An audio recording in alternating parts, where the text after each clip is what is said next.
नमस्कार. नमस्कार. मी राजेश पंढरनाथ मांदाडे आणि आज आपण आलेलो आहोत मुक्काम पोस्ट आटमुर्डी तहसील रायगाव जिल्हा यवतमाळ आणि राजूभाऊ चिडे यांच्या शेतामध्ये यायनं कुक्कुटपालनाचा व्यवसाय 2 वर्षापासून चालवत आहे. तर आपण त्यांच्याकडूनच त्या कुक्कुटपालनाची माहिती घेऊ. तर नमस्कार भाऊ. नमस्कार. तर आपण हे किती वर्षापासून चालू केलं आपण? हे दुसरं वर्ष आहे का? म्हणजे पूर्ण गावरानी कोंबडी आहे का? प्युअर गावरानी. का रेट असते? हे 600 रुपये किलो. 600 रुपये.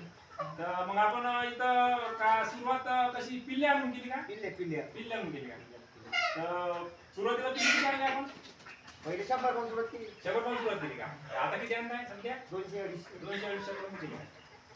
आणि नंतर मग ती पिल्ल्या आणल्यावर आपण किती महिन्यामध्ये समजा 3 पाऊच 1 किलो कोंबडं आता 3 महिन्यात 2.5-3 महिन्यामध्ये कोंबडा तयार होते का? एवढा केस आहे. हा. म्हणजे ना शेतकरी बंधूंनो, पिल्लू आपण आणलं तर 2.5 महिन्यामध्ये आपल्याला 1 किलोचा कोंबडा तयार होत आहे.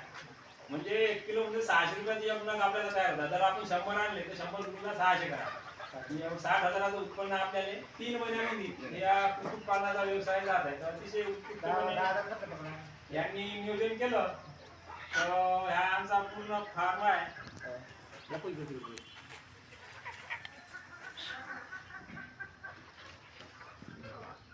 आणि ते सुरुवातीले पिल्ले आणले का ते पहिले ह्या हॉलमध्ये ठेवतात आणि इथून थोडे हुशार झाले का ते नंतर बाहेर काढून त्यांची पूर्ण मशागत करून ते 2.5 ते 3 महिन्यामध्ये पूर्ण कोंबडा आपला विक्रीसाठी समजा ते आपले कोंबडे तयार होतात.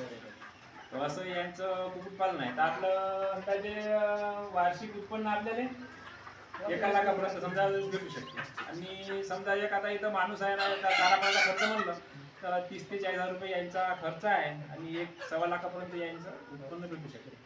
तर थोडंफार तरी मला वाटते काही ना काहीतरी असं थोडंफार शेड बनवून आपण व्यवसाय चालू करायला काय हरकत नाही.